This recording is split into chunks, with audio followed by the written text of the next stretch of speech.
Her mother set down the lobster cracker, smiled the warm crooked smile that ran in that whole family, tipped her chin across the table at me, and said, "So you're the one she keeps saying no for." And the entire Cousins clan laughed, like the joke was a thing everybody already owned, and I'd just been handed my share of it. I did not laugh. I want to be clear about what kind of a room I did not laugh in, because it matters. It was a Sunday in June in the low yellow kitchen of a lobsterman's house on the shore road in Merrow Cove, Maine, with the windows fogged from a pot big enough to bathe a toddler, and the whole table gone red-handed and buttery. There were 9 of us, if you counted the baby, who did not count, being asleep in a laundry basket. Hollis Cousins at the head in his suspenders.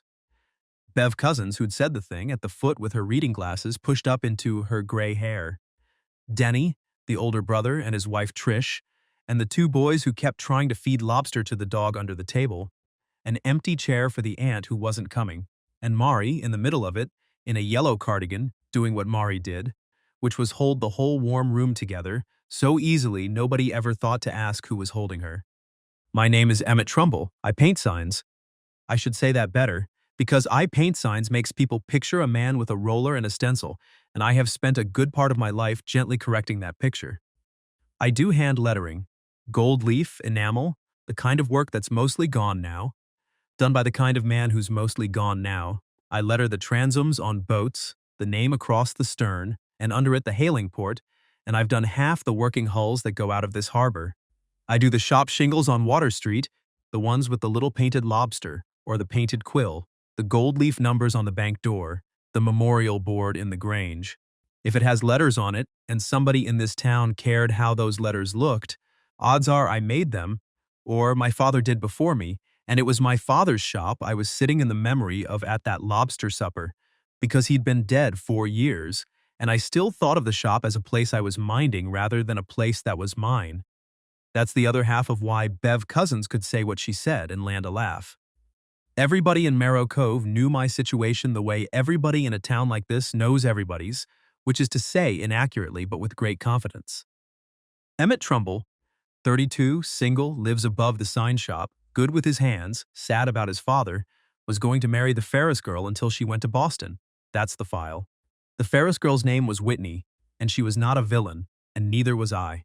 She got a spot at a design studio in Boston, a real one, the kind with its name on the door in a font. Somebody got paid a lot of money to draw, and she wanted me to come, and I couldn't picture myself standing in it. My father was 3 months in the ground. There were 40 years of customers who'd only ever trusted one shop with their boats' names, and half of them were older than the boats. I stayed. She went. People wanted me to be bitter about it, and I never could manage bitter. Bitter takes more energy than I had. What I was tired, which is a quieter thing, and doesn't make anybody at a party feel useful.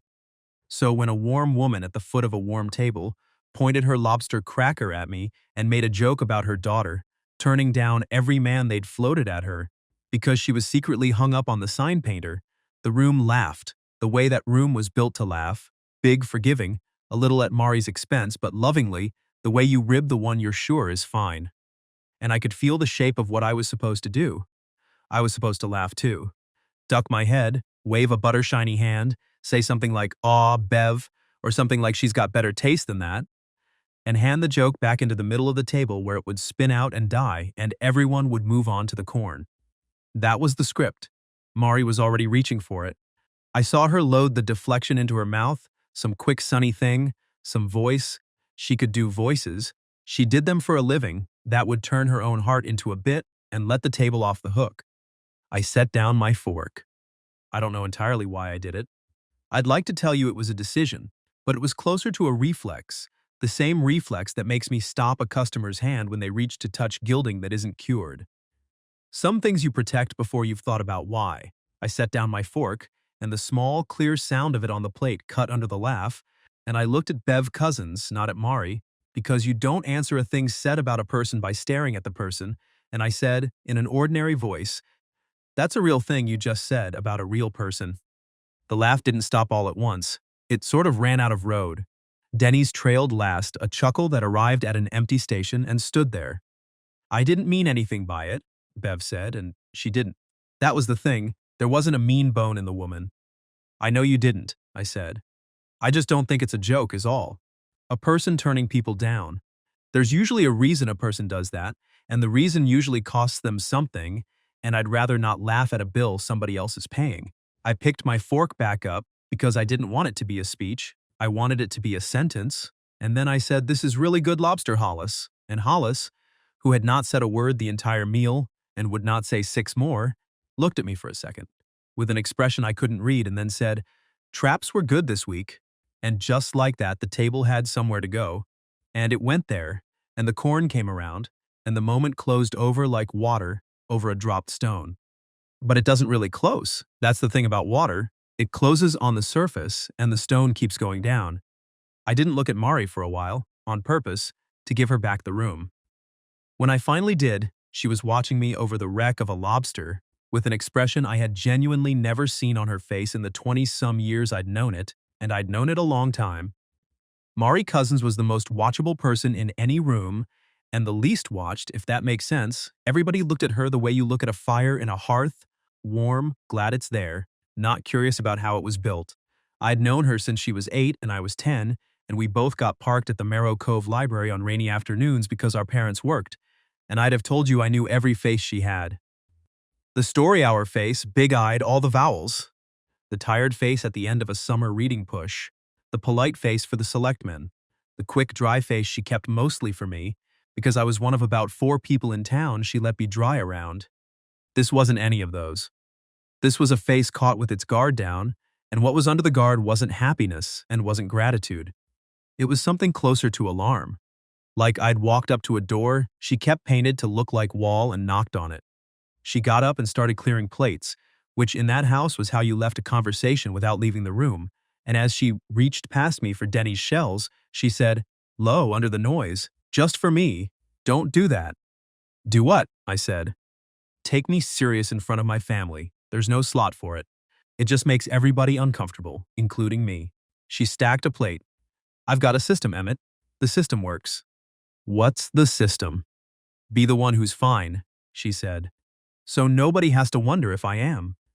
And she carried the plates to the sink and turned the water on hard, and over the running water she called back in the story hour voice, bright as a bell, "Who wants pie?"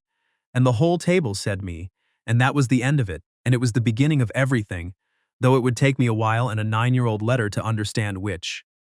I should tell you about Mari, because if you only have the outline you'll miss it the same way the town missed it.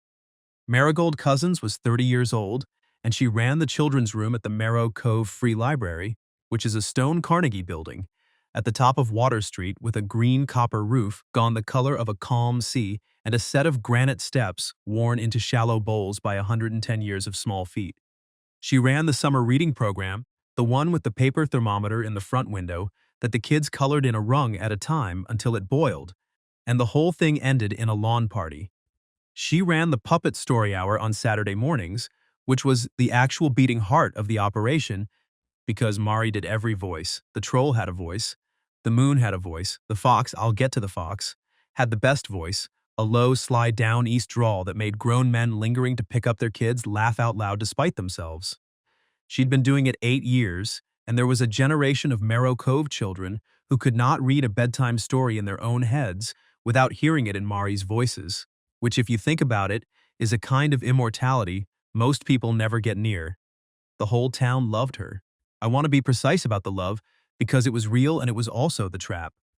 They loved her the way you love a public good, the library, the tide chart, the fireworks. She was beloved and she was scenery. She was so plainly good with everybody's kids, so warm and quick and funny, so married to the story corner, that somewhere along the line the collective mind of Marrow Cove had quietly filed her under settled. Not single, settled. Like she was a thing that had already happened.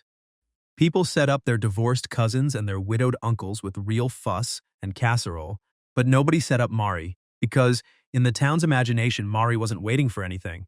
She had the kids. She had the voices. What would she even want a man for? She was the sun. The sun doesn't date. And she let them think it, helped them think it, even. She was so good at being the one who's fine that she'd been fine at the whole town for years, out loud, on purpose, and the town believed her because believing her was easy and cost nothing. I'd like to say I saw all this clearly walking home from the supper that night. I didn't. What I had was a splinter. A sentence stuck in me: be the one who's fine so nobody has to wonder if I am, turning slowly like a name I couldn't place. I walked down Water Street in the long June dusk, past the shuttered shops with my lettering on their signs, the fog just starting to feel its way up off the water the way it does here every clear evening, apologizing for the nice day. I let myself into the shop, and I stood in the dark a minute, breathing it in.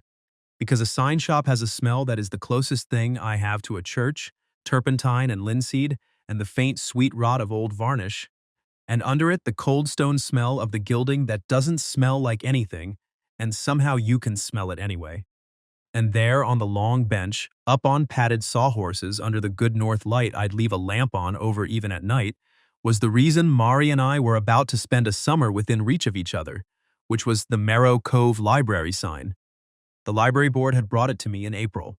It's the board that hangs over the main door, Marrow Cove Free Library, and under that in smaller letters, founded 1911, gold leaf on a deep green ground, a hand-painted panel maybe 5 feet long that had hung out over those granite steps in the salt weather for longer than anybody alive could remember. It was failing. The green had gone chalky, and the gold was lifting in flakes, and there was a crack running up through the R in free where water had gotten into the wood and frozen and split it, a little further every winter. The board wanted to either be restored properly or be replaced, and the board, the people board, this town has too many boards, had voted, narrowly, and with the kind of speeches small towns give about heritage, to have it restored by the local man rather than replaced by a company in Portland that would print a new one on aluminum that would outlast us all and mean nothing. The local man was me. It was the biggest, slowest, most careful job that had come through the shop since my father died, the kind of job he'd have loved and I'd half been dreading, because restoring is harder than making. When you make a sign, you only answer to yourself. When you restore one, you answer to every hand that touched it before you, and you're not allowed to be better than they were, only truer. So I'd been living with that green board for 2 months. And the reason it matters to this story, one of the reasons, there'd turn out to be several, is what I found when I started taking it apart. You restore a sign like that in layers, gently, with solvent and patience and a lot of standing back.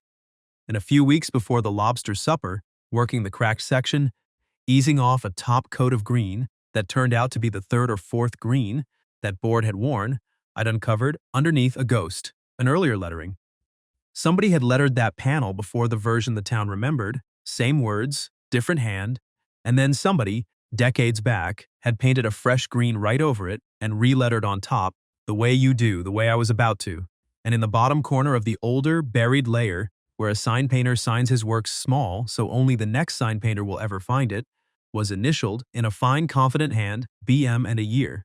BM Marrow Cove had a lot of names, but not many that ran to a fine, confident lettering hand, and I'd stood there with a swab in my hand and a strange cold feeling, because I knew a BM Bev Cousins, Beverly. And her maiden name before Hollis, before the lobster boat and the low yellow kitchen and 5 kids, was Merrill. Beverly, Merrill, BM.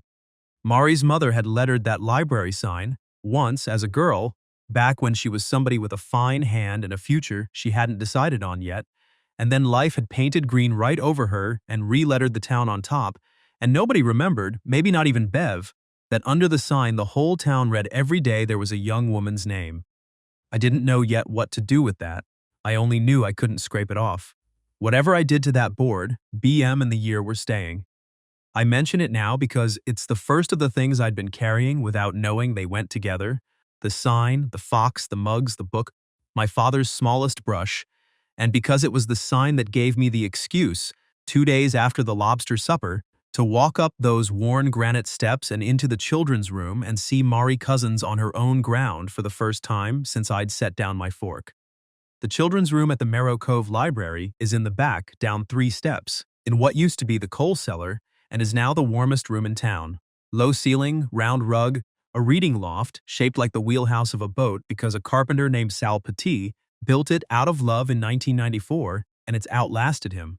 Board books gnawed soft at the corners, and in the far nook, the story corner, a little stage the height of a kitchen counter, with a curtain the color of a lobster buoy, and on the stage, sitting up on his own with his paws on the rail like he was minding the store, the fox. His name was Fenimore. Fen for short. He was a hand puppet, russet velvet gone bald in patches from 20 years of children, with a long, clever muzzle and glass eyes and one ear that stood and one that flopped, which Mari said in the story was because he'd argued with a gull and lost. He came out of a book. There's a picture book, an old one, out of print now, called The Fox Who Kept the Light, about a fox who lives at the bottom of a lighthouse and climbs the stairs every night to trim the lamp and keep the boats off the rocks. And nobody ever sees him do it, and he never minds, because the note being seen is the whole job. Mari and I had both loved that book as children in that exact library, separately, before we knew each other and after, and Fen the puppet had been named for the fox in it by some librarian before Mari's time. And Mari had inherited him the way you inherit a good voice, and made him the star of the story hour. Fen had a nameplate. A little brass one screwed to the front of his stage the size of a domino that said Fenimore in engraved capitals. It had been there so long, the engraving had filled with grime and gone illegible, and the brass had gone brown-green with the same salt that ate the library sign, and I only noticed it that day because I noticed lettering the way other men notice a limp. I can't not. Mari was on the floor with 6 kids and a book about a submarine, doing the submarine, when I came down the 3 steps, and she saw me and did not miss a beat of the submarine, but I saw her clock me, and I saw a little wall go up behind her eyes, friendly and complete, the finds me in front of witnesses' wall. I stood at the back and waited. She finished the submarine, sent the kids to the bins for their own picks, stood, brushed off her knees, and came over with her arms crossed loosely and her chin up, ready. "If you've come to apologize for Sunday," she said. "Don't, it was fine. Mom feels bad. You made her feel bad." "I came about the sign," I said, which was true and not the whole truth, and we both knew it. "I need to match the green, the original green, under the greens. Board wants to know if you've got anything in the library files, a photo, an old postcard, anything with the sign in it from before, so I'm matching to a fact and not a memory." That was real.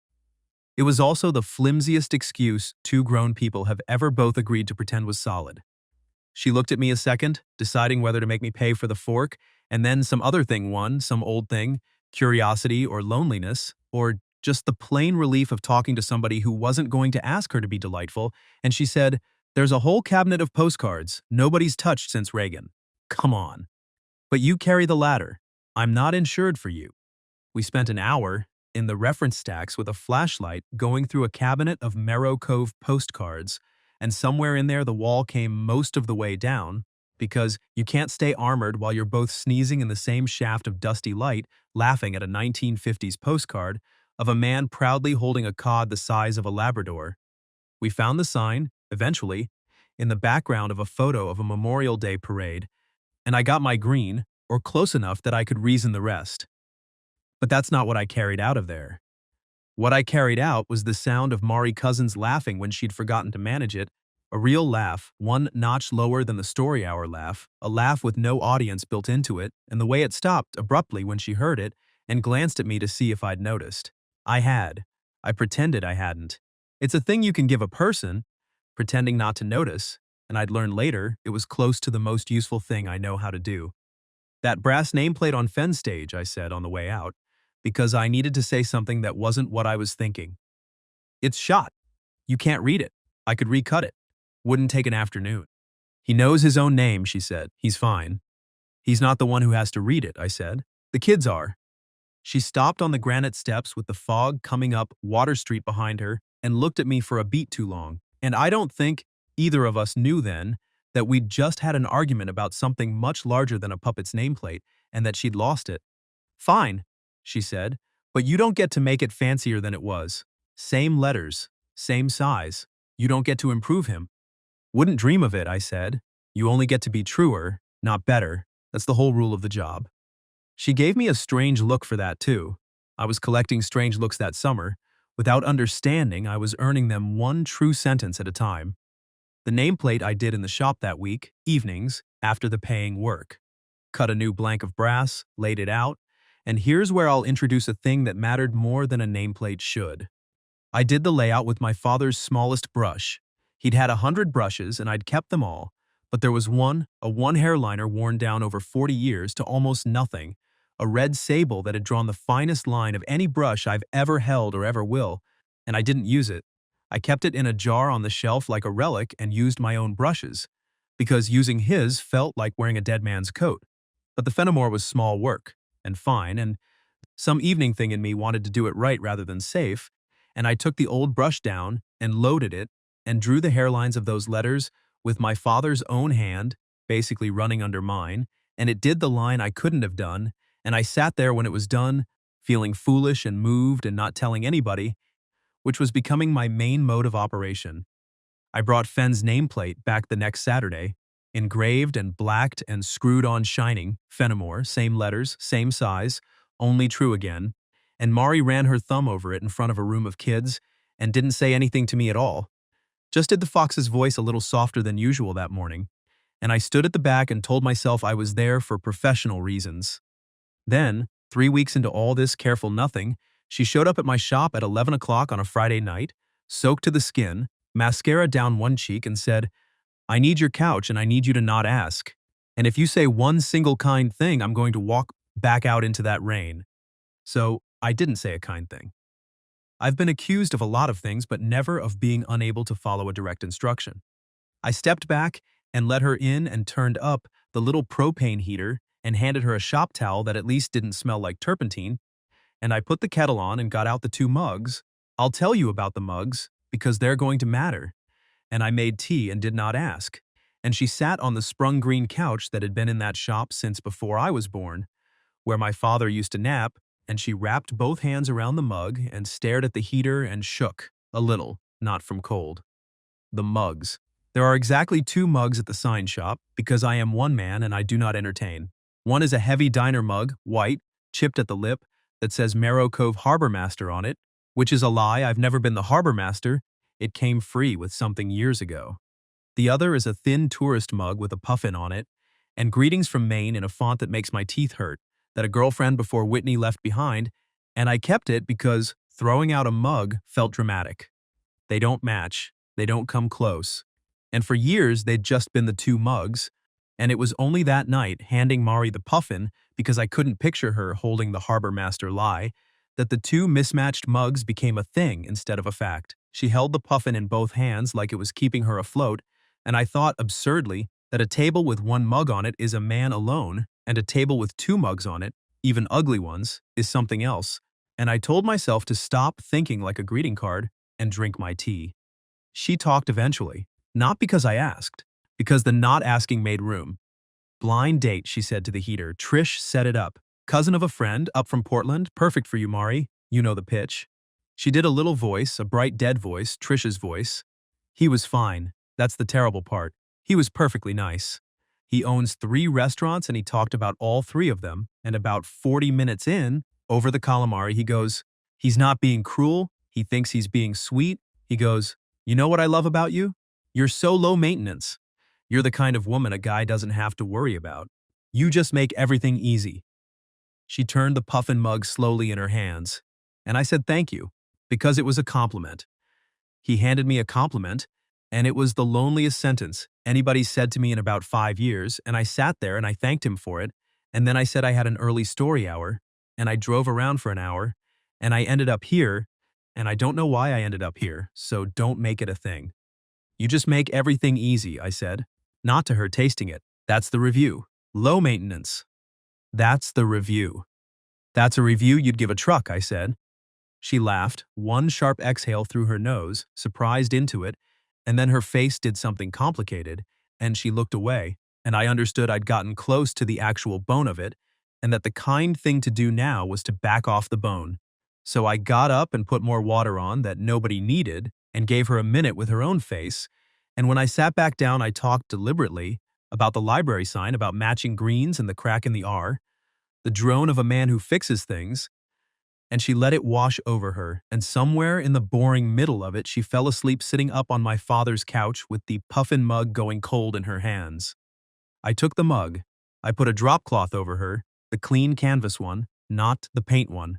I turned the heater to low and turned off the north light, and went up to bed thinking a great many things I had no business, thinking about a woman asleep on my couch, chief among them how a whole town could look at a person that easy to love and decide that easy meant unneeded. She was up before me. Of course she was. The woman ran a 6 a.m. life. I came down at 6:45, and she was standing at the little shop window with the harbor master mug this time, the lying one, because she'd made the coffee and taken the mug nearest the pot, watching the fog burn off the harbor. She'd folded the drop cloth into a perfect square. Her mascara was gone, and her hair was doing what it wanted, and she looked about 19 and about 100, both, and she said without turning around, "The puffin's yours, right? And the harbor master's the guest?" "Other way," I said. "Harbor master's mine. It lies about me, so we get along." She snorted. I made coffee and a liar. Great. She turned around and leaned on the sill and studied me over the rim, and there was none of the wall left. It had all washed out in the rain the night before or drained out in the sleep, and she said, "Quiet. You didn't ask me one question. All night. Do you know how rare that is? People love to ask me questions. It's how they help. I got so many questions I built a whole person out of the answers, and now that's who everybody thinks I am. I don't ask questions I can't fix the answer to," I said. Bad habit from the trade. You don't ask what happened to a sign until you've got the tools out to make it right. "And do you," she said, "have the tools out?" I didn't have an answer that was safe, so I gave her a true one, which by then was becoming a pattern I couldn't stop. "I don't know what the job is yet," I said, "but I've got a steady hand and I'm not going anywhere. Those are the two things I've got." She looked at me for a long moment, over the harbor master mug, the fog going gold behind her in the window, and something crossed her face that I would spend the rest of the summer trying to name and would only understand much later. Once I'd read a letter I wasn't supposed to have found. It wasn't hope. It was the opposite of hope. It was a person hearing, in the present tense, a thing she was certain she'd already been told no about 9 years ago, and not knowing what to do with a door she'd long since painted to look like wall being knocked on twice. "I have to go do the fox," she said, and set the harbor master down, and went, and it was another 2 weeks before I understood I'd said something enormous, and she'd heard it as an echo. The salvage drive was my idea, and it was an excuse the same as the postcards had been, and by then we'd both stopped pretending our excuses were solid, which is its own kind of progress. A library 2 hours down the coast, in a town called Sabino that had lost its mill, and then its people, and finally its library, was being emptied out. Deaccessioned, the notice said, which is a gentle word for a building full of somebody's whole idea of themselves getting sold off in a parking lot. There was a Saturday salvage sale, shelving, card catalogs, furniture, and, the part that got me in the truck, the estate of the last librarian, who'd been a lettering man himself in his youth and left behind a chest of sign painter's supplies. Old brushes. You cannot buy the old brushes anymore. The badger and the squirrel and the ox hair, the quills, the lettering pencils, the pots of gold size that don't get made right now. A dead man's kit down the coast was worth a rainy Saturday to me, and it was worth telling Mari about, because the fox in her book lived at the bottom of a lighthouse in a town that looked, in the illustrations, exactly like Sabino was described. "You want to drive 2 hours in the rain to a dead library," she said, "to buy a dead man's paintbrushes." "Yes," I said. "I'm coming," she said before I'd asked, and then looked annoyed at herself for how fast it came, and covered it by adding, "Somebody has to make sure you don't buy the whole card catalog. You've got a look about you." She brought the book. I didn't know it then, but that's what was in the canvas bag she set between her feet in the footwell of the truck, her copy of The Fox Who Kept the Light, spine split soft as cloth, carried since she was a girl, brought along because we were driving to the town the fox lived in, and some part of Mari Cousins is always, still, the kid in the reading loft. She didn't take it out. She just kept her hand on the bag over the hump of the coast road, while we drove up through the fog and the wet spruce and the long gray reaches where the road runs right along the water, and the gulls stand on the rocks like they're waiting for a bus. We talked the whole way. Not about anything, about everything. About her brother's boys, about my father and the way he'd hum through his teeth when a line was going well, about a teacher we'd both had, about the book. She read me a page of it out loud, doing the fox, the sly down east drawl, in the cab of my truck with the wipers going, and I had to look very hard at the road. It was the best 2 hours I'd had in about 9 years, and I remember thinking that exact thought, 9 years, without noticing, at the time that my own mind had picked the number. The salvage sale was everything's a salvage sale is, which is a little sad and a little wonderful. We got soaked. She talked a volunteer down on a box of picture books headed for the dumpster and put them in my truck without asking, 40 books for a town 2 hours from her own, because Mari cannot watch a book go to a dumpster any more than I can watch bad kerning go unfixed. And I got the kit, the dead lettering man's chest, quills and liners, and a folding maul stick, and wrapped in a chamois gone stiff, a set of one-hair brushes almost as worn as my father's. I paid too much for it and didn't care. Mari watched me open the chest right there in the rain and go still over it, and she said, gently, no joke in it for once, "You look like him. When you do that, you go all quiet and careful and about 100 years old. You look just like your dad." Nobody had told me. I looked like my father in 4 years. I had to turn around and pretend to load the truck. We drove home in the dark with 40 rescued picture books and a dead man's brushes and the heater going, and she fell asleep somewhere around Sabino with her hands still on the canvas bag, and I drove the coast road slow and careful with a sleeping woman in my truck, and did not let myself finish a single one of the sentences that kept starting up in my chest, because I was 32 years old, and I had learned, expensively, that starting a sentence you can't finish is how you end up alone above a sign shop with 2 mugs. Here is where the thing turned, and it turned because of the brushes. The dead man's kit had brushes but no gold size worth using and no good pots, and I knew I had better up in the shop attic if I could find them, because my father never threw out a supply in his life, and there were boxes up there from the move 9 years back when the shop's lease on the old Water Street storefront ran out, and my father relocated us 3 doors down to the building I'm in now. That move is a black spot in my memory because it happened the same month. My father got the first bad word from the doctor, the word that turned out to be the beginning of the 4 years it took him to die, and so the move never really finished. Boxes went up into that attic in the chaos of that autumn, and a good number never came down, because we were both suddenly busy with something larger than gold size, and then he was gone and I couldn't bring myself to open his boxes, and then it was 9 years later and I needed a pot of size. So the Sunday after Sabino, I went up into the attic with a flashlight, and I found the supply boxes, and I found the size, and I would have come straight back down except that wedged behind the supply boxes, water stained across one corner from some long Ago roof leak, was a smaller carton with my father's writing on the side, and his writing said, "Return, no forward, hold," which was his system, the box where the post office's undeliverable and misdirected mail went to wait for him to sort it, in a season he never got to the bottom of because the season took him instead. I don't know why I opened it. Because it felt like it had my name on it, somehow, the way a thing will. It was mostly what you'd think. An invoice returned, a supplier's catalog, a Christmas card to a customer who'd moved, and at the bottom, flattened under 9 years of the rest of it, was a padded mailer, soft and swollen and gone the color of weak tea from the old damp, addressed to me, to Emmett Trumbull, at the old Water Street number, the one we'd left. In a round, careful hand I would have known anywhere by then, because I'd been watching it label board books and story hour sign-up sheets all summer. Mari's hand. Postmarked 9 years ago. That autumn. The autumn I'd been down the coast at my apprenticeship, learning to gild, homesick and 23, and the autumn my father was quietly dying and losing the thread of the mail so that a parcel addressed to the old shop had come back undeliverable and gone into the hold box, to wait for a man who ran out of time to sort it. It had never reached me. It had sat 4 feet over my head for 9 years, while I built a whole tired life underneath it. I sat down on the attic floor, in the dust and the 1 bar of gray window light, and I opened it, because at that point not opening it was no longer a thing a person could do. Inside was the book. Her book.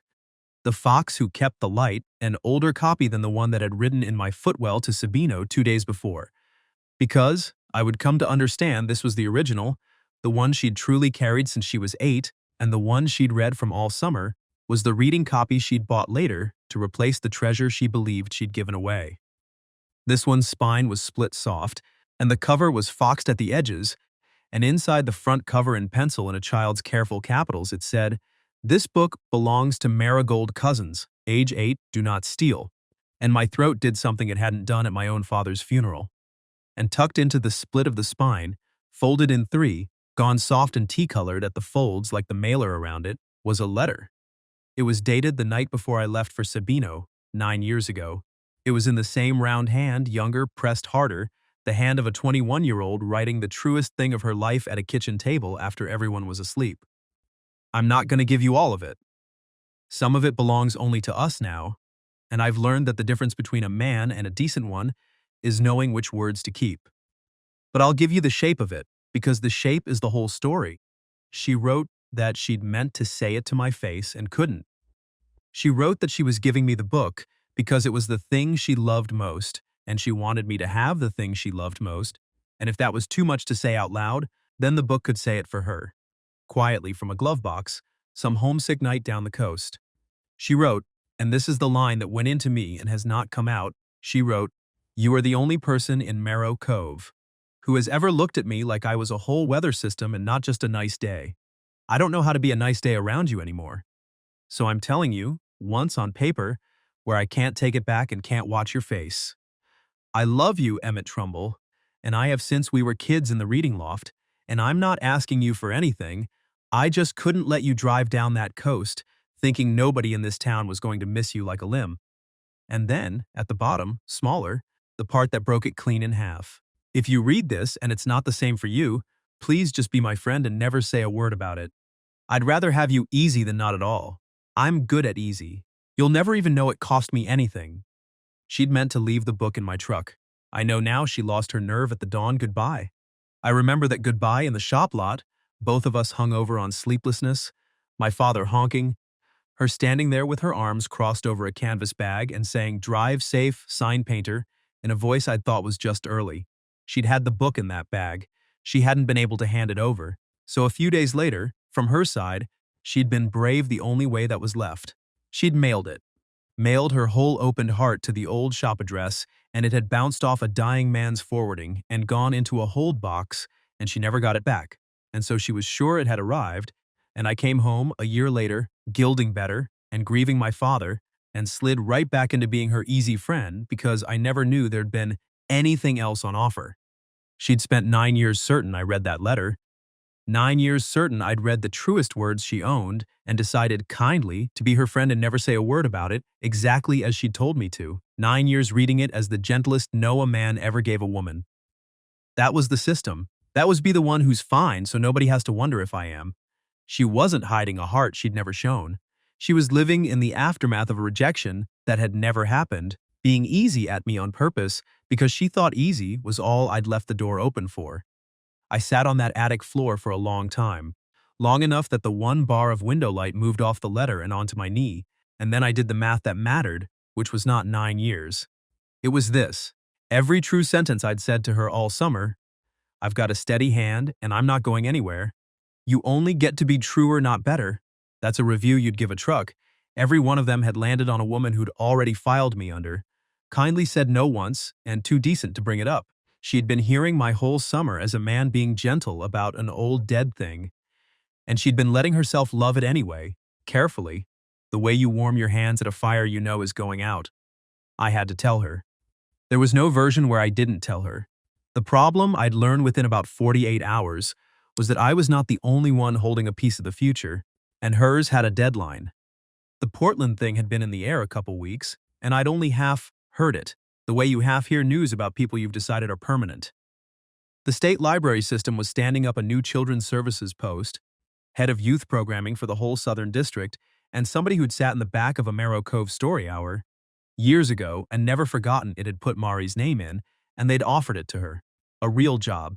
More money, a staff, a budget, a city with actual bookstores, the chance to build story hours in a dozen towns instead of doing every voice herself in one coal cellar until she died.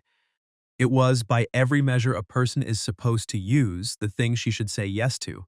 And the town, when it heard, said what the town always said about Mari. "Oh, good for her, she deserves it. She's got nothing keeping her here," said it warmly, while handing her, one more time, the story that she was scenery, a nice day that would be just as nice somewhere else. I found all this out because I drove straight to the library from the attic, with the book in a shop rag on the passenger seat, and I found her in the children's room after closing, alone, taking Fen the Fox down off his stage, and there was a manila envelope on the desk with the state seal on it, and her face when she turned around and saw me, holding a shape wrapped in a shop rag, was not the face of a woman about to be handed a miracle. It was the face of a woman watching a wall she'd painted very carefully start to come off in the rain. I unwrapped the book on the desk between us. I watched her see it.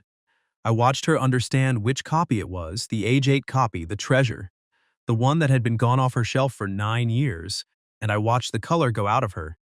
You never got it, she said. Not a question. Her voice had no floor under it. All this time. You never, she put a hand flat on the desk. It came back. It was up and it never even, and then worse than tears, she laughed. One terrible bright story hour. Laugh at nothing. At herself. At 9 years. Oh, she said. Oh, that's actually very funny when you think about it. I built an entire personality around a no you never said. Mari. Don't. She had the manila envelope in her hand now like a life raft. Ahmet, I have to take the Portland job. You don't have to do anything in the next 30 seconds, I said. Yes, I do, because right now you feel terrible, and you're the kindest man I know, and you're going to say something because you found a letter from a heartbroken 21-year-old, and I am not going to let a 9-year-old girl's homework talk you into a life you didn't choose. She was moving now, gathering her bag, the fox still in one arm. It was easy when I was sure you'd already turned me down. I could love you a safe amount forever. But if I say it out loud now, today, in the present tense, and you say no to my actual face, I don't I don't have a system for that. I've never once had to hear it.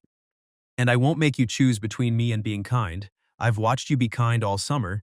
You'd choose me out of decency, and I'd never know the difference, and it would ruin us both. Portland's clean. Take the win. Sign painter? I'm a good story. Let me be a good story somewhere else. And she went past me and up the 3 steps and out, with the fox under her arm, into the rain. I let her go. I want that on the record, because it's the one part I'd change. I let her have the night the way I'd let her have the room at the supper, thinking I was giving her dignity, when really I was just, one more time, being easy about the hardest thing. My father would have had something to say about that. He used to say a line's only true if you commit the whole arm to it. You can't feather a real stroke, you'll get a wobble every time. I'd feathered it. I lay awake over the shop and I thought about a wobble and about a woman who'd mailed her whole heart into a dead man's hold box and never gotten to hear the answer, and about the difference between being seen and being answered, and around 4 in the morning I got up, and I did the only thing I actually know how to do, which is make a true thing with my hands where the words won't hold. She came by the shop the next evening to give the book back. It's yours. She mailed it to you. That's the whole point.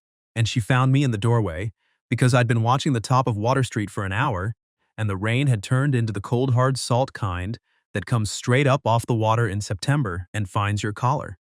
The rain-blistered letter was between us, in my hand, in its shop rag, and she wouldn't come in out of the wet, and I wouldn't let her leave, so we stood in the doorway of my father's shop. And finally, 9 years late, had the conversation a folded piece of paper had tried to have for us. I said it once, into the dark, she said, and her voice was shaking and her chin was up. Both. And I spent 9 years so sure you'd heard me and turned away that I built a whole person out of being fine. Emmett, I don't know how to say it where you can actually answer. I only know how to say it where you can't. And I said the thing I'd been saving the whole summer, without knowing it was what I was saving. Then say it slow, I said. I've got a steady hand and nowhere else to be. She looked at me in the doorway light, with the rain coming down behind her and the fog off the harbor and the whole town asleep, and she said it slow. She said, I love you. In the present tense, today. Not the girl in the loft, me, now, 30 and tired and good at voices and terrified. I love you and I want you to have to say something back where I can see your face. So I said something back where she could see my face.